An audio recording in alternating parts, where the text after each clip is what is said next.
Om Swastiastu, para pemirsa yang terkasih.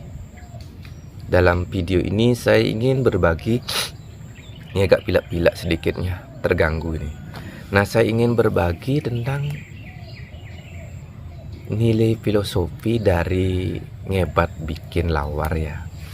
Nah, ini ngebat bikin lawar itu dalam tradisi Bali ada sebuah kegiatan yang dilakukan bersama-sama untuk mengolah daging ya, ditambah umbi-umbian, buah-buahan, sebuah nangka, buah pepaya dan yang lainnya. Umbi-umbiannya misalnya itu bonggol pisang, itu diolah untuk dijadikan masakan khas Bali yang disebut dengan lawar. Nah, itu yang disebut dengan ngebat membuat lawar ya.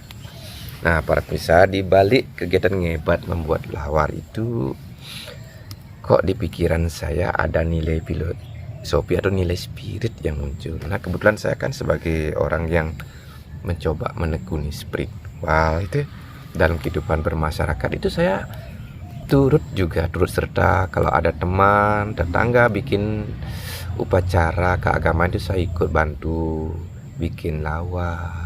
Pokoknya hebat lah gitu, saya bantu kok. Nah, karena saya seorang spiritual, penekun spiritual gitu ya. Nah, walaupun saya ikut membantu bikin lawar yang terbuat dari daging babi, daging ayam itu, saya tidak ikut memakannya. Makanya orang-orang mempertanyakan nih, ini orangnya ini aneh, ikut dia bikin lawar, bakar sate, tapi dia tidak mau makan. Makannya cuma tempe, tahu, itu pun kalau disediakan oleh yang punya acara. Kadang-kadang ya dikasih makan kacang, gorengan kacang sama kerupuk dan juga sarimi. Ya saya terima, memang gitu kenyataan seorang penekun spiritual itu banyak pantangannya. Nah, para pemirsa yang saya kasihi, dalam saya ikut andil, ikut berpartisipasi menolong tetangga pada saat acara ngebat bikin lawar itu, kok di pikiran saya muncul ada nilai spirit yang bagus ya, yang bisa dijadikan pelajaran bagi orang yang mau belajar ya, khusus ya untuk yang mau belajar ini. Nah, itu ngebat itu punya pesan singkat nih, kalau saya panjangkan pesannya baru bagus ketemunya itu. Ngebat itu ngeranang dari anak hebat, artinya menyebabkan kita bisa jadi orang hebat. Kemudian lawar punya pesan laris ditawar orang, kan begitu. Kalau kita jadi orang hebat terlahir ke dunia itu, nanti banyak yang laris menawar.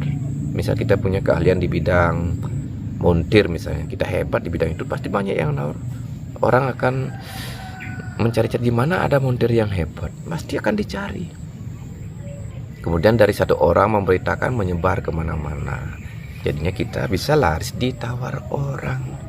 Nah, supaya kita bisa jadi orang hebat, laris ditawar orang, itu ditunjukkan oleh makna dari daging yang kita olah ya. Daging babi, daging ayam, buah nangka, buah pepaya, umbi-umbian itu yang diolah sedemikian rupa itu. Nah, itu punya makna, daging itu menunjukkan isinya kita. Daging itu kan ikan. Nah, ikan itu menunjukkan kebaikan. Dihubungkan dengan triguna, kebaikan itu adalah guna satom. Di mana ada guna satom, di sana ada kebaikan. Nah, kebaikan ini sebagai daging, sebagai isi. Dan orang Bali bilang daging atau B itu membilangnya dengan nama B. B itu menunjukkan bekal. Nah, ini daging kita, yaitu guna satwam di dalam diri kita yang banyak, ini sebagai bekal hidup. Kalau ini diolah sedemikian rupa, caranya mengolah ditunjukkan. Ini makna dari kalau kita mencincang dari daging dan berbagai macam jenis itu, kalau suaranya didengarkan di atas talenan itu kan suaranya tek tek tek tek tek tek tek, menunjukkan tekun. Jadi daging, isi atau pahala kebaikan yang ada dalam diri kita itu diolah dengan ketekunan sembahyang, tekun memuja Tuhan, tekun mengucapkan mantra berulang-ulang, berlandaskan talenan. Talenan itu bermakna talentane. Jadi kita semua punya talenta, punya bakat tersendiri, bakat di bidang seni, bakat di bidang olahraga. Kalau kita tekun menjalankan ajaran agama untuk mengolah daging, isi atau guna satwam yang ada di dalam pikiran dan akal budi kita sebagai bekal kita, dengan tekun kita berjapa, meditasi, sembahyang tiap hari. Namanya orang tekun pasti pagi, siang, sore itu dijalani. Kalau ada orang Islam, kalau namanya orang Islam tekun, ya sholat 5 waktu itu tekun, dia jalani terus itu. Nah itu kalau kita tekun mengolah diri dengan cara sembahyang, tekun berjapa, mengucapkan nama Tuhan berulang-ulang, itu pisau itu simbol pikiran yang dipakai untuk mengucapkan nama Tuhan berulang-ulang, itu berguna untuk mengolah daging kita. Kemudian terus kita matangkan dengan cara memuja Tuhan itu sendiri. Lama-lama itu akan ngeranang. Teranang artinya menyebabkan kita bisa jadi orang hebat, yang kemudian kita kalau sudah matang bener, kita bisa jadi orang laris, ditawar orang banyak, kan demikian. Kalau kita jadi pemuda yang hebat, jangankan pekerjaan yang menawar, kadang-kadang ada orang tua juga berusaha menawarkan anaknya untuk dipinang, kan begitu. Tapi kalau bahlul, bodoh, lengah, itu mungkin para orang tua sebagai anak gadis itu berpikir, nggak mau saya punya anak diambil oleh orang bahlul kayak demikian itu. Wah, mungkin akan demikian, bener kan? Nah selanjutnya, supaya kita punya daging, punya isi, punya guna satwam, itulah pentingnya kita melakukan pengorbanan ya. Lakukan pengorbanan kita.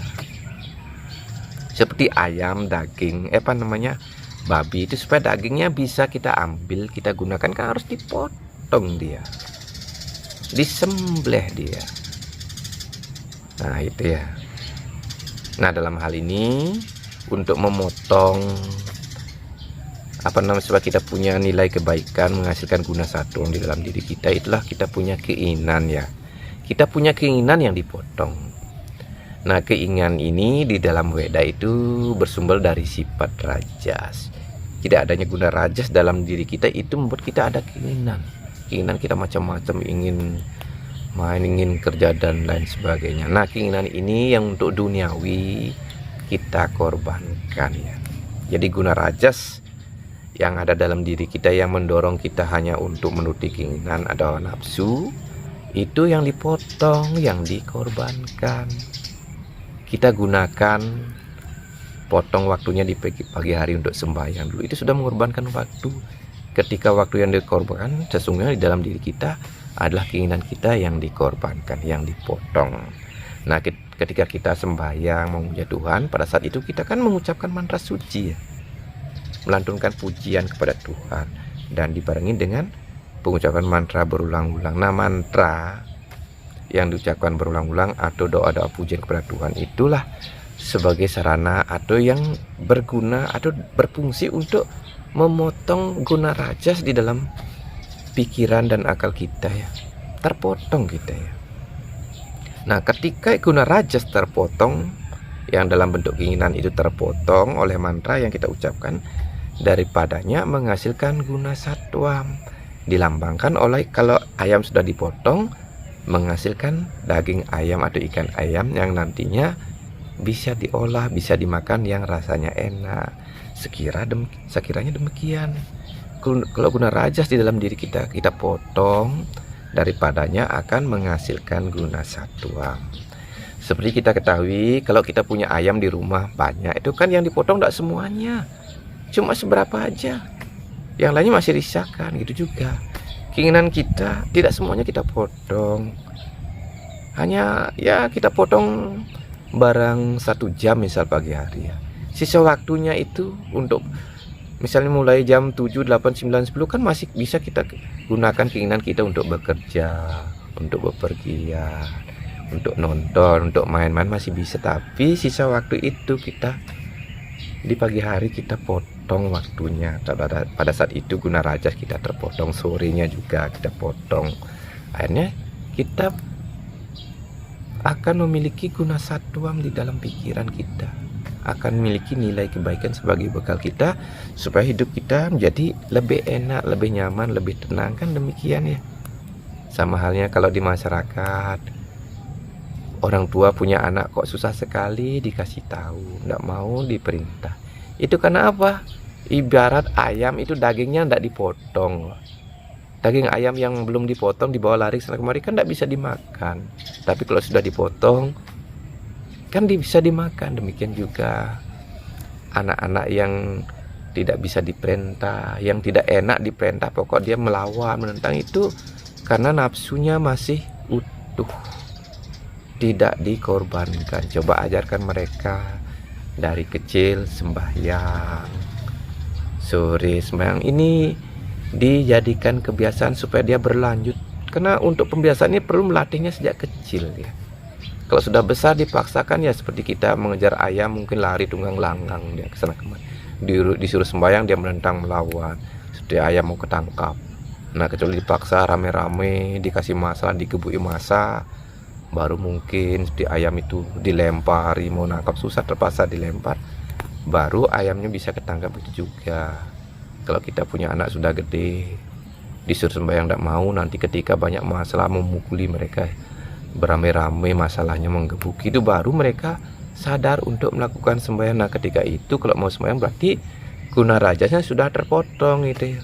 Ketika terpotong ada pahala kebaikan guna satongnya, sehingga mereka nanti bisa jadi orang yang baik, bisa dinikmati, enak diajak cerita, ajak ngobrol, diajak kegiatan bersama-sama enak, diperintah juga enak.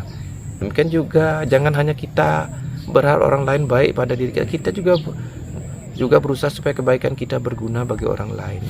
Dalam artian kebaikan kita membuat hidup orang lain juga supaya enak juga. Nah, caranya itulah kita harus secara sadar memotong guna rajas yang ada dalam pikiran kita yang berupa keinginan-keinginan kita, dipotong dengan mantra suci ya. Ini namanya ngeraja, ngelebur guna raja. Nah, ini caranya untuk memperoleh sifat-sifat yang baik.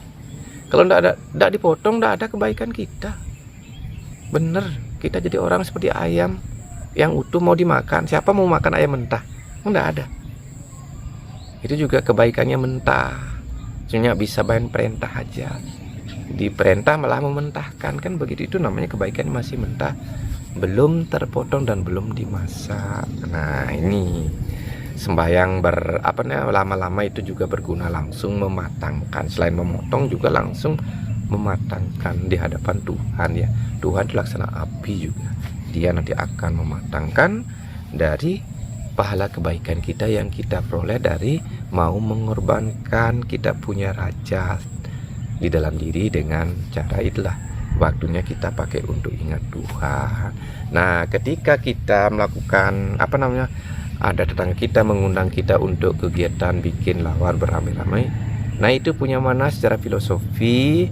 Kita hendaknya sekali-sekali bikin acara di rumah kita, acara sembahyang rame-rame, melakukan pemujaan beramai-ramai gitu ya. Itu acara keagamaan, itulah makna dari bikin upacara beramai motong ayam untuk diolah menjadi daging. Nah, pada saat itu kita bersama-sama diundang ya. Kita sama-sama mengucapkan nama Tuhan. Ibarat kita orang ngolah daging, tek menunjukkan tekun, kita berjapa memuja Tuhan dibarengi dengan menyanyikan lagu-lagu kerohanian. Nah, itu sebagai proses untuk supaya kita bisa terlahir jadi orang hebat untuk mengolah daging. Kemudian hampir lupa saya sampaikan ya. Ketika kita ngebat itu ya, tentu ada bumbu. Nah, bumbu itu punya pesan bangkit membaca buku-buku suci ya. Itu sebagai penyemangat, penyedap kita dalam berkeyakinan, juga membuat keahlian kita, potensi kita semakin semakin sedap, semakin nyarem gitu ya. Dalam bahasa Bali bumbu disebut dengan base. Base itu baca sesuluh. Nah, itu sesuluh kitab suci, bacaan-bacaan kitab suci semua itu sesuluh. Nah, itu juga membantu penyemangat kita dalam berkeyakinan yang memungkinkan nanti hidup kita menjadi lebih sedap terus serius dalam pekerjaan, kan demikian ya. Itu jadinya kalau kita jadi mau mengolah potensi, mengolah daging yang ada di dalam diri kita. Ya para pemirsa sekalian yang saya kasih, demikianlah nilai filosofi dari ngebat bikin lawar. Dalam hal ini ketekunan mengolah daging, mengolah potensi yang ada di dalam diri kita, yang kita peroleh dari upaya untuk mengorbankan sifat rajas di dalam diri kita.